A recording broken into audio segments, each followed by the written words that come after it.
welcome Jack Ma. Thank you. Thank you. Thank you. We've all become very cognizant of Jack and his story. And when Alibaba went public with the largest IPO in history, we knew a lot more about him. So I want to talk about his personal story. I want to talk about how many times he tried and failed and what kept him going.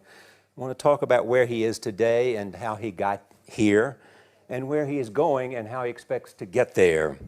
And if he gets there, what will it all mean for him and for the people that he wants to inspire? So I begin with this question, though, Jack. Why are you back at Davos?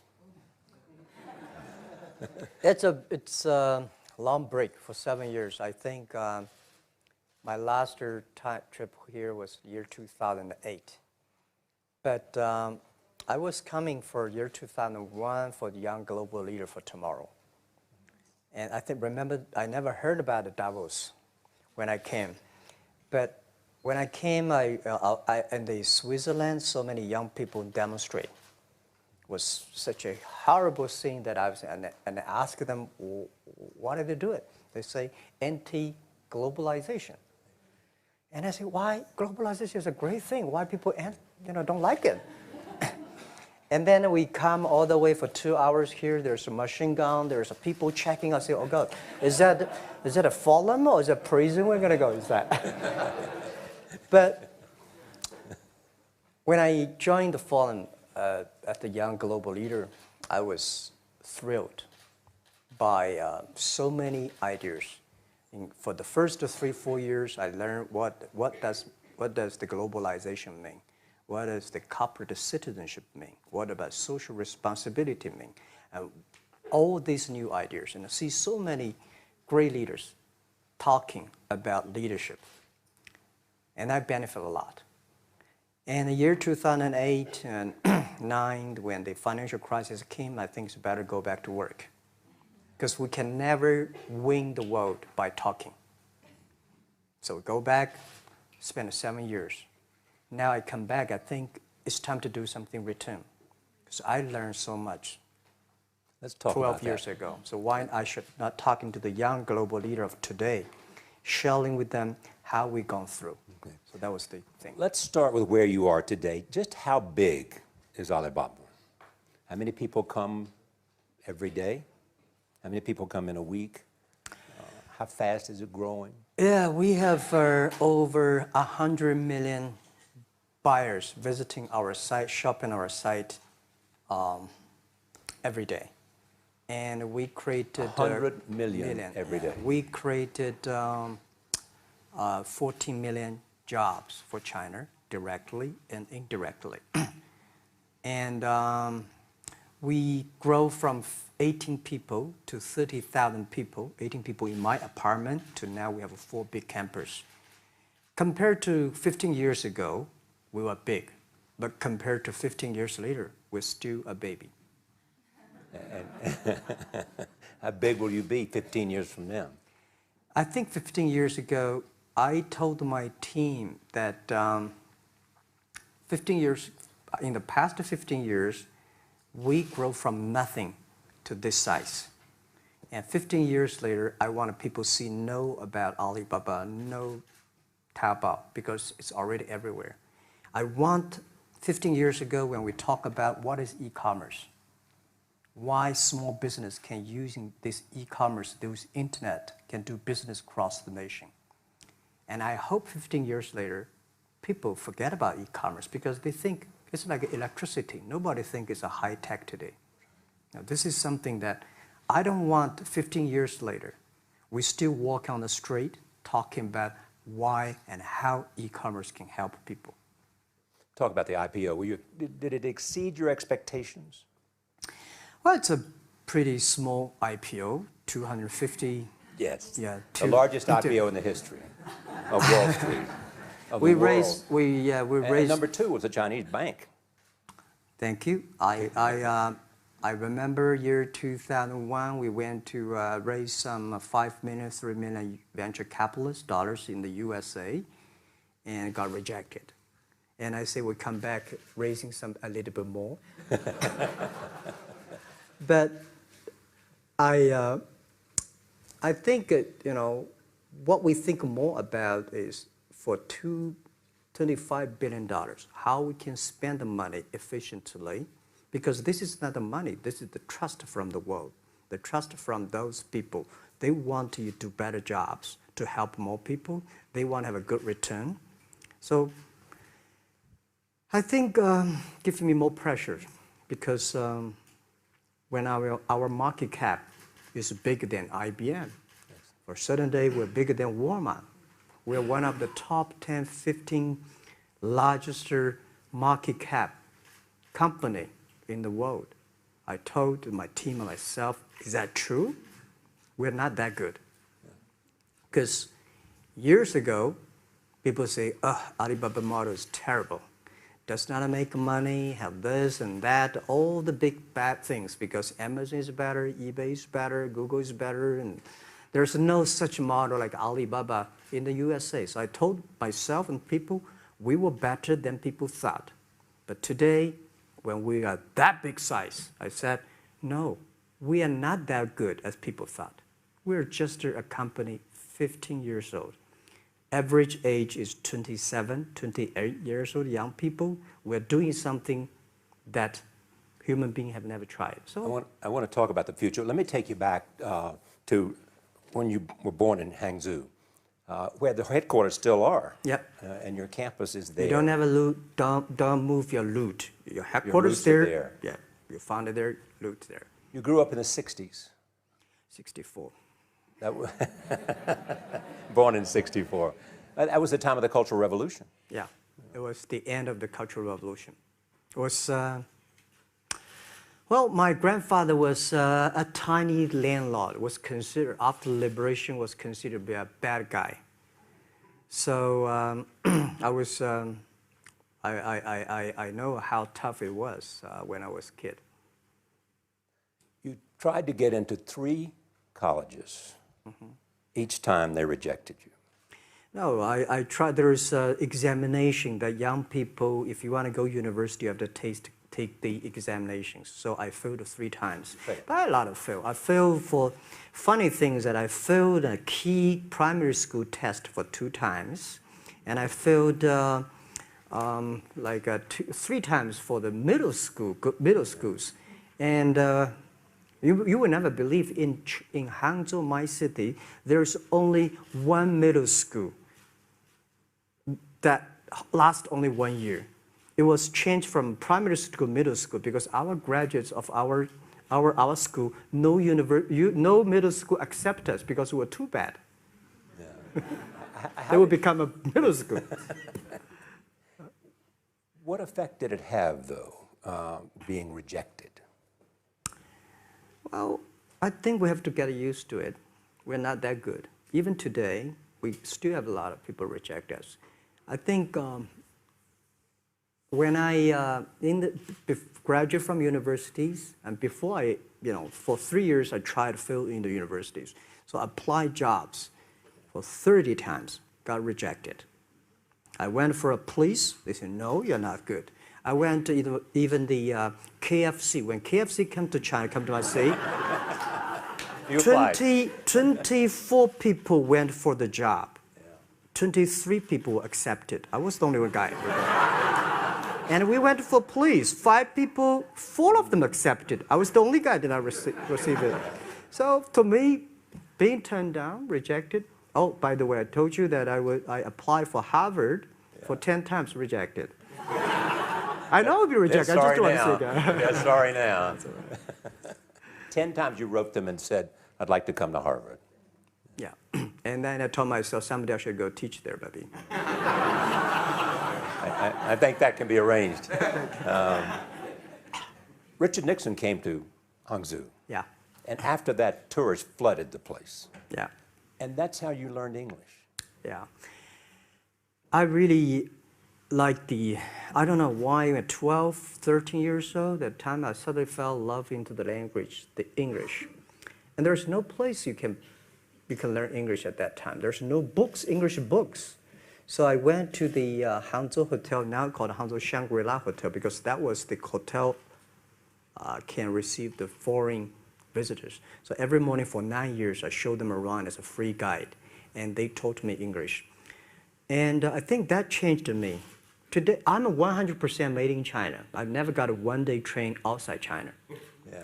And when people talk to me, say, Jack, how can you speak English like that? Why sometimes you talk like an Western guys?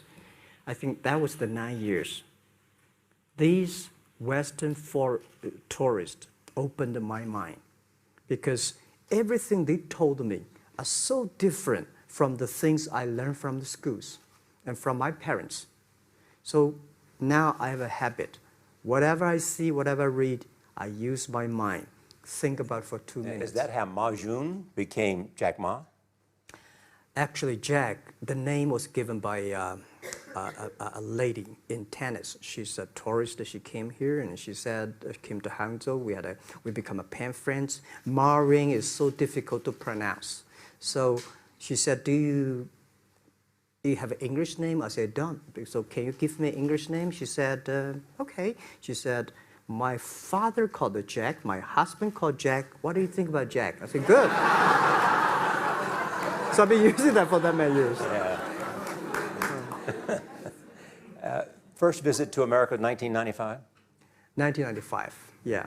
I came here for a project helping the local government to building up a highway. And you tried the internet? I tried the internet in Seattle. And in a building called the U.S. Bank. I don't know whether the U.S. Bank is still there or not, but it's a building.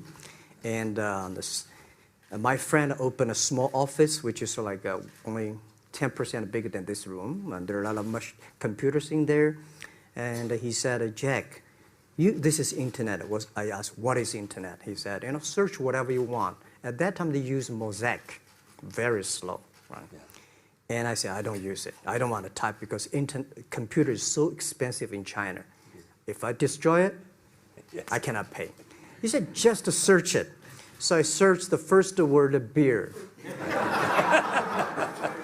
I don't know why, because it's easy to spell, baby. And I see beers from Germany, beers from USA, beers from Japan, but there's no beer from China. And I say, okay, type the second word is China. No data. Nothing. And I said, 1995, no data about China. So I talked to my friend, why not make something about China? So we made a small, very ugly looking page called China. It's something like I did a translation agency, we listed on there. It was so shocking. We launched at 9:40 in the morning. 12:30, I got a phone call from my friend. He said, Jack, you got 5 emails. I said, what is email?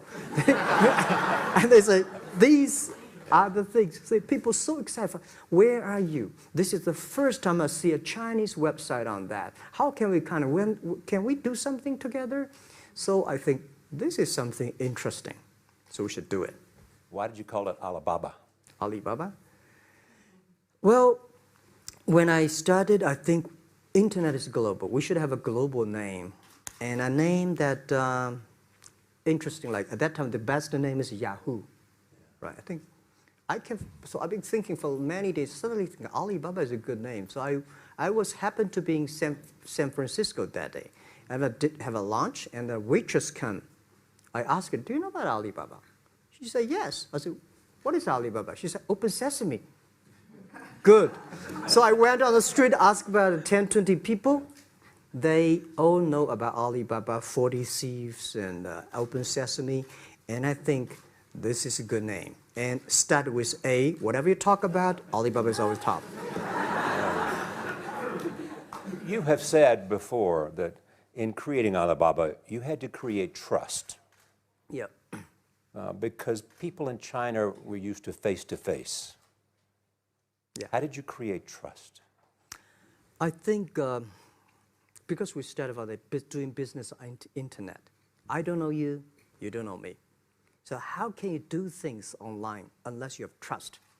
So for e-commerce, the most important thing was trust. I think when I first went to USA for raising money, talk to the venture capitalists, a lot of people say, oh, Jack, no.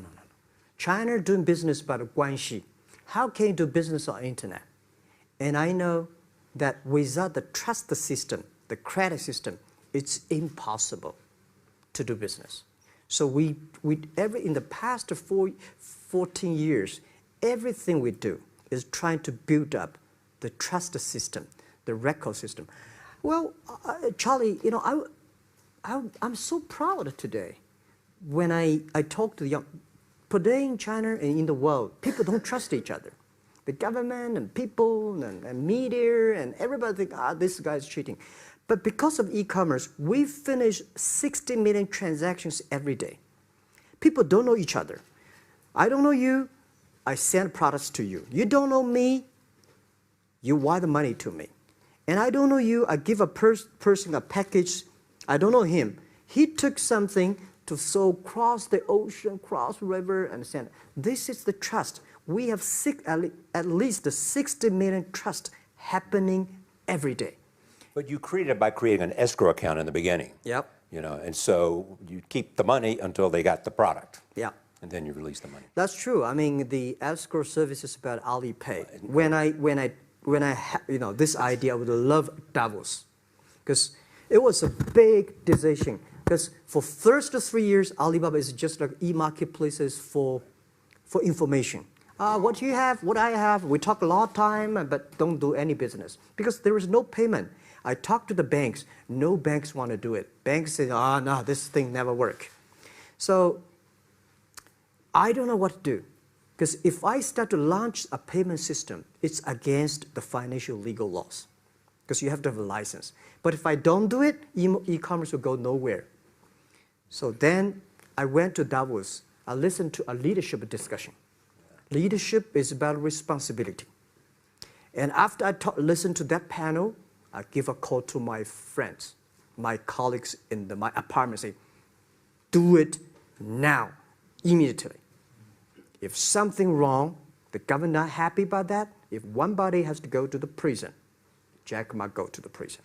Because it is so important for China, for the world, to build up the trust system. And if you do not do it, I said, and do not do it properly, stealing money, money wash, no trust record, I send you to the prison. So that was the thing. And people don't like it. So many people I talked to at that time for Alipay, they say, this is the stupidest idea you have ever got. But I say, I don't wear the stupid club as long as people use it. Now we have 800 million people using this Alipay. Stupid things if you do web is better. Alipay is a privately held thing. It's not part of Alibaba. No, it's a private. Let me talk about money for a second. Yeah. You have never gotten money from the Chinese government? No. None. None. I want it at the beginning, and later I don't want it, because I think if the company always think about picking money from out of the government pockets, that company is rubbish. Think about how can you make money from the customers and market and then help customers succeed. That's our philosophy. No money from Chinese banks? No. No.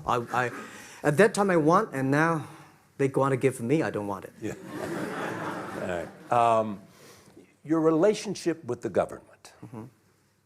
Yeah. What's your relationship? I mean, if they didn't here's what some say, that you have existed in an environment that's not, they have restricted competition for you. And that's a pretty good thing to do for a private company. Yeah. I think the relationship with the government for us is very interesting. For the first 5 years, because I've been working as a part-time jobber for a government organization called Ministry of Foreign Trade, 1997, for 14 months. And I learned that you should never rely on government organization to do e-commerce. And I started a business. I told my people and team, in love with the government, don't marry them. Yes. Respect them. And a lot of people say, well, government officers talking about internet, the censorship and this, that, and they worry about. I think it's the opportunity, it's a responsibility talking to them, tell them how internet can help. So you tell them we create jobs. Oh yeah, I think a lot of people debate and fight against them. And in the first 12 years, anybody come to my office, I sit down talking to them, how we can help economy, how we can create jobs, why China will improve by the internet. I think because internet at that time is new to any government. And if you convince somebody, and you have the chance. So today I'm very talkative. That probably, this is why I talk to so many people. So, I mean, if the government comes to you and asks you to do something for them. Normally, when government comes say, Jack, can you do this project? I say no. I say no. I can introduce some friends who are interested in doing that for you. But if they continue to want me to do it, I say, okay, I do it, but I don't charge. I hope next time don't come to me again. But recently, we help some government organizations do it. For example, every Spring Festival, the train ticket is so difficult.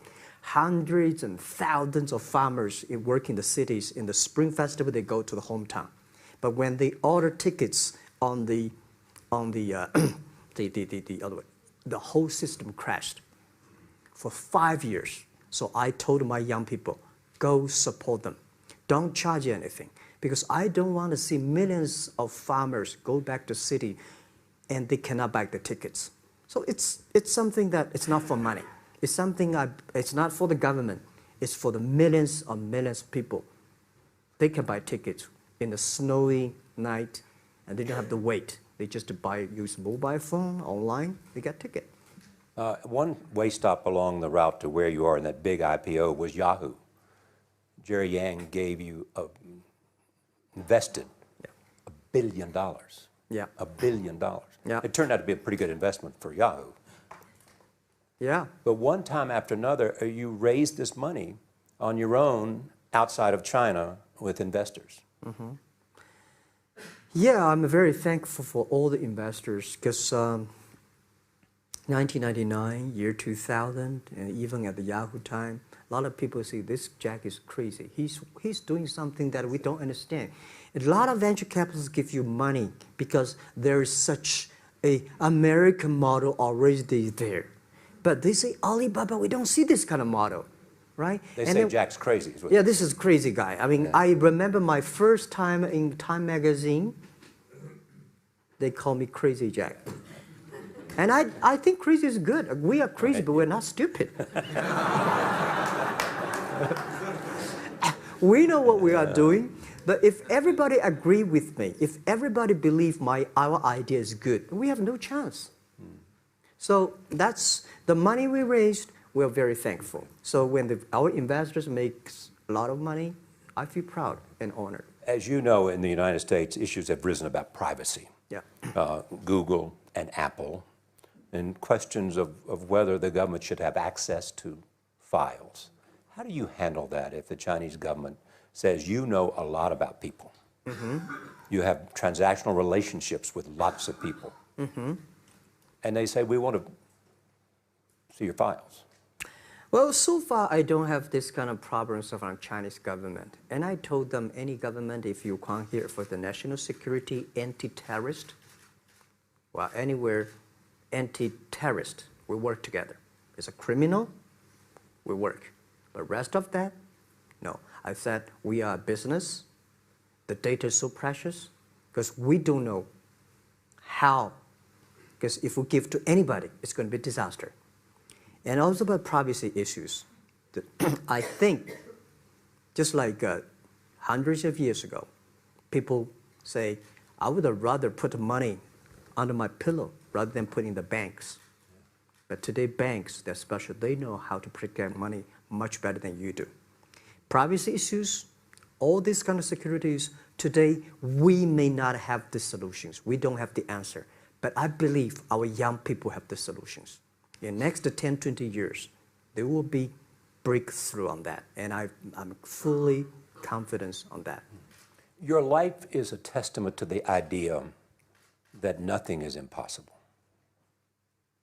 That if somebody says no, you say it's just the beginning. Where does that come from? Well,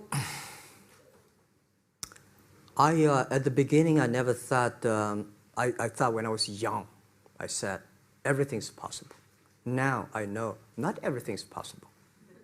When you have something, you have to think about, you have to consider about the others. You have to consider about the customer, society, your employees, your shareholders, society. There are so many things that I think if you continue to work hard, there's possibility.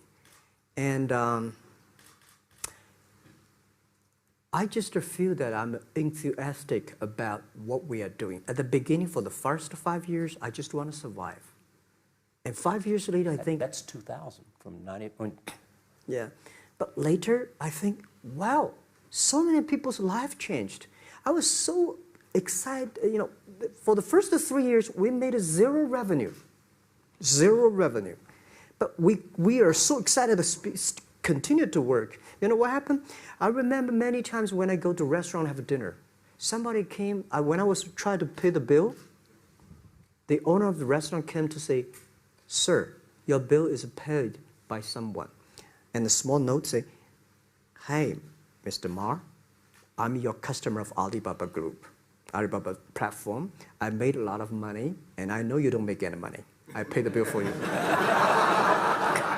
Yeah. And I remember one day that I was sitting somewhere in the coffee, somebody sending me a cigar. I don't smoke cigar, but there's a note that, "Thank you very much, I'm your customer." And I remember in the Taobao days, I was at the Shangri-La Hotel in Beijing. When I get on the taxi, the man who opened the door for me, the boy at the gate, he said, "Jack, thank you very much. I'm service here. My girlfriend makes more money than I do on your site." And this is something that you know that it's not amazing. If you don't do it, nothing's possible. If you try to do it, at least you have the hope. The revenue comes from advertising and a smaller amount from transactional fees. Yeah. Most of it from advertising. Tiny. Tiny from advertising? Tiny from advertising, tiny from transactions, because we need big mass. Now we have more than 10 million small business power sellers selling our site to everywhere. So the transactions we have is second after Walmart. So tiny. Second after Walmart. Yeah, tiny of the of the money already make us big. So, you know,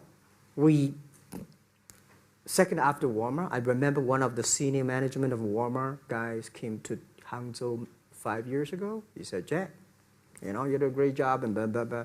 So I said, "Maybe in 10 years we'll be bigger than Walmart." He said, "Young man, you have a good hope."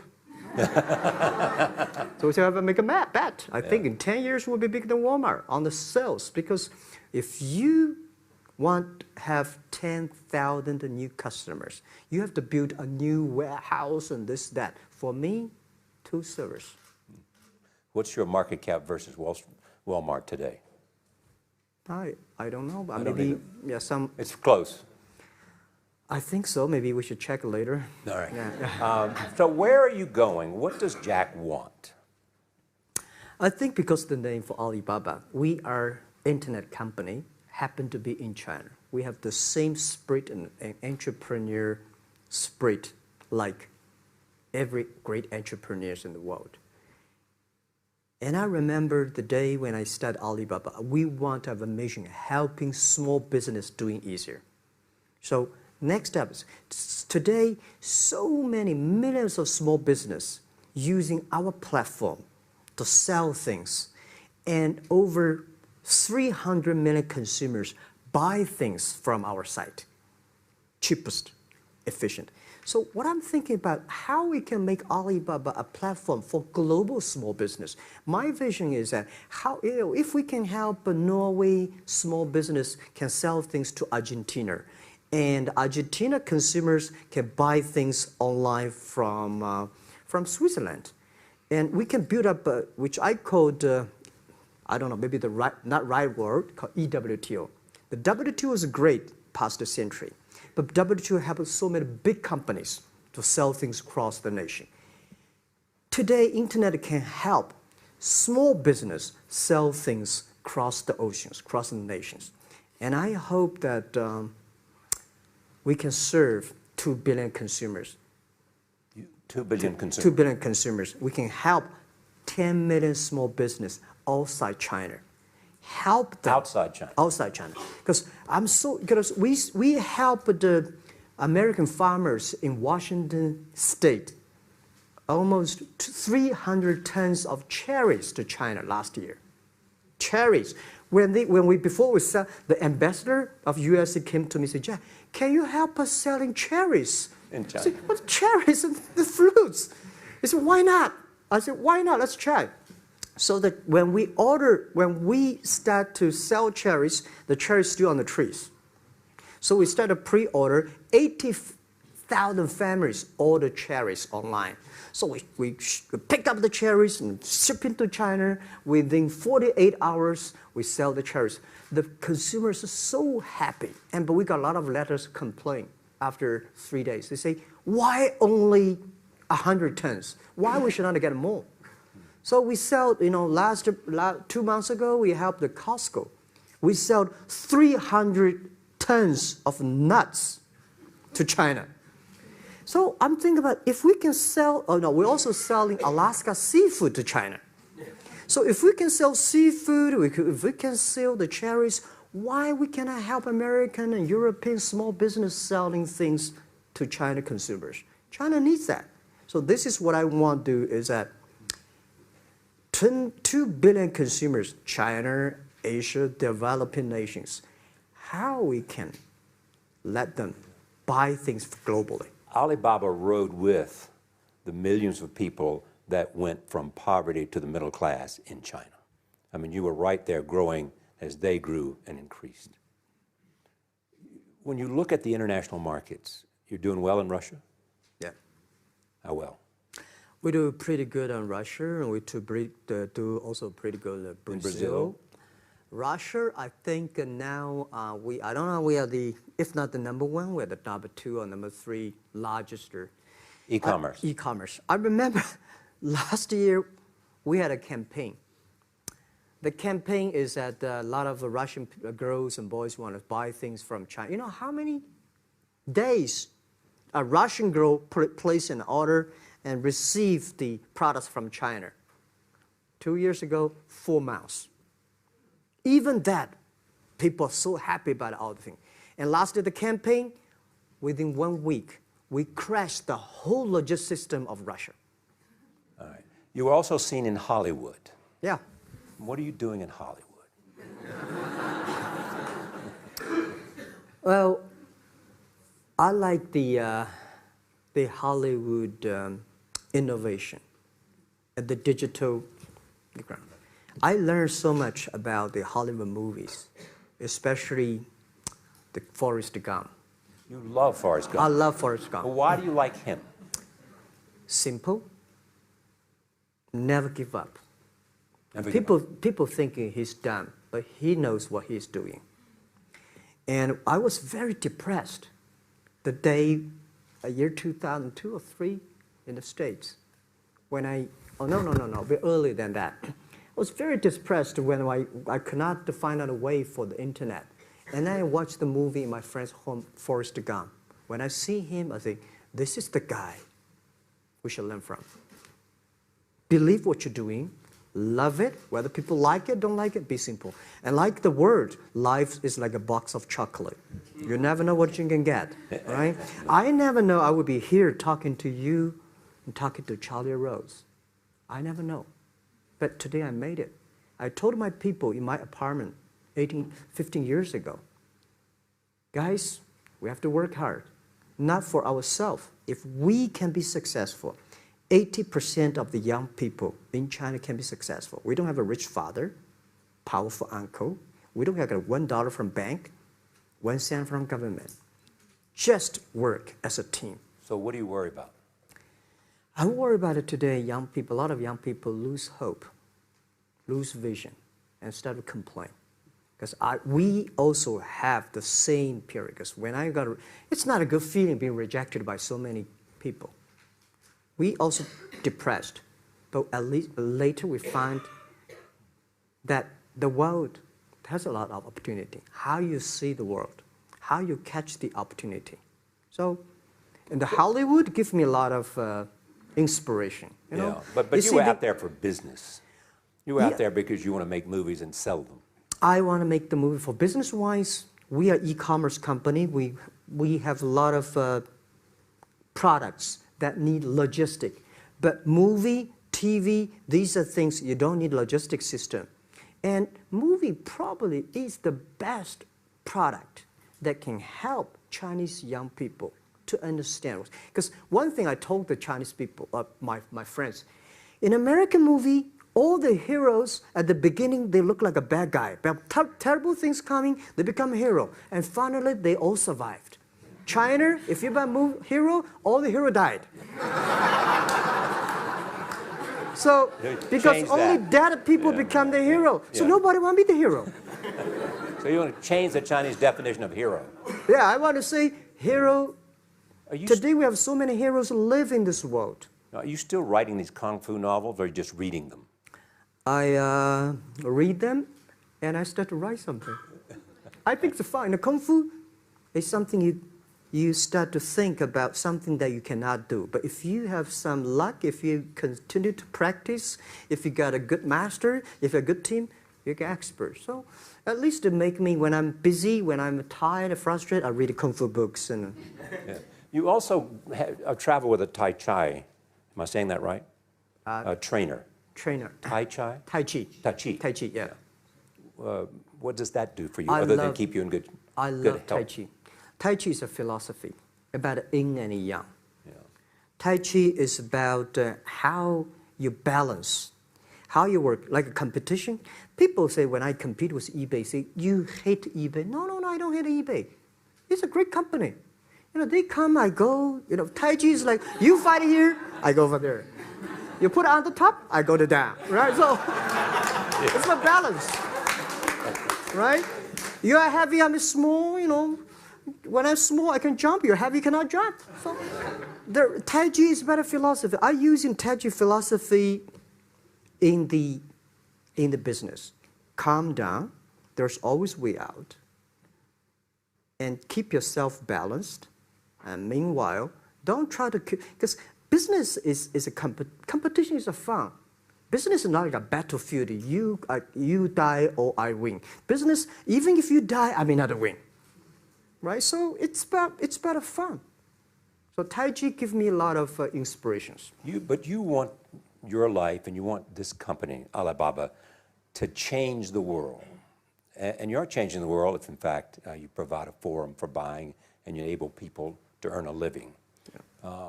But also, you believe that Alibaba ought to change the lives of women. So what are you doing? At first, I think many years ago, I want to change the world. Now, I think if we want to change the world, we change ourselves. Change ourselves is more important and easier than change the world. And second is that I want to improve the world. Because it changed the world may be Obama's job. Because my job is to making sure that my team are happy. Because my team are happy, they can make my customer happy. If my customer, they are all small business. When they're happy, we are happy. About women, one of the secret source for Alibaba's success is that we have a lot of women. What percentage of women well, among one Alibaba day employees? before, I think 2 or 3 months before we IPO, there's American journalist come to our company. She asked me a question. Jack, I've seen so many women in your company. I say, what's wrong? We have later we find that we have 47% of the employees of our company are women. How many? 40? 47% of our company are women. And we actually had a 51 because we acquired some company these days. They have more men, so balance that. But these are women in top-level positions? 33% of the management are women. And 24% of the senior management, very top level, are women. We have a women CEO, CFO, CPO, Chief People Officer, and we have everywhere. And I think so comfortable to working with them because women, in this world, if you want to win in 21st century, you have to making sure that making other people powerful, empower others, making sure the other people better than you are, then you will be successful. So I find the women, they think about the others more than they think about themselves. Right. Yeah, women think about the kids, husband, parents, much more than the man. And the user-friendliness. A couple of things I want to talk about before we go, because we have less than a couple of minutes. China today, are you worried the economy slowed down? No, I don't worry about it. I think China is doing, it's slowing down is much better than keep on 9%. China today is the second largest economy in the world. It's impossible to keep 9% of the growth. If China still keeps the 9% of the growth of the economy, there must be something wrong. You will never see the blue sky.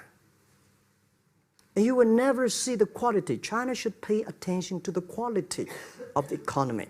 China should not. So if we have a lot of influence, you know, like Hollywood movies, things, and we have sports and these things in the GDP, will be much better. So I think, just like a human growth, you can never, this body can never grow. Certain time, the slow of growth of a body was slow, but you should grow your mind, grow your culture, grow your value, grow your wisdom. I think China is moving to that direction. And you saw Modi in India? Pardon? Did you see Modi in India? Not yet. I'm looking forward to that. So you'll go to India. Yeah. Finally, there's this. You're one of the world's richest people. Your company is one of the world's richest companies. What do you want beyond Alibaba? Well, by richest people, I was really not happy in the past 3 months when people say Jack Ma is the richest people of China. Global celebrity, they said. No, I'm not.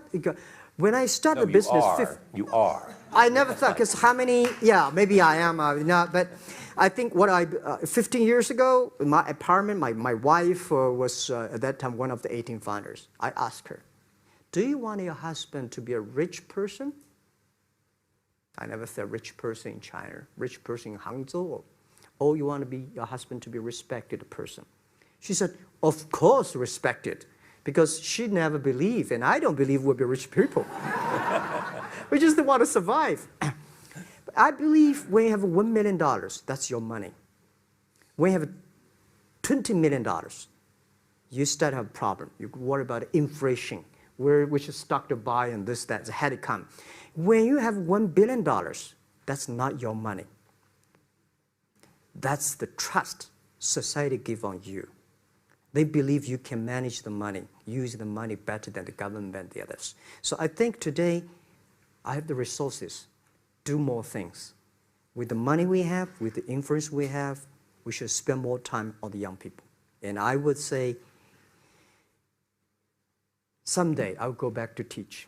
Go back to school, spend time with the young people, and sharing with them what I do. So the money is not mine.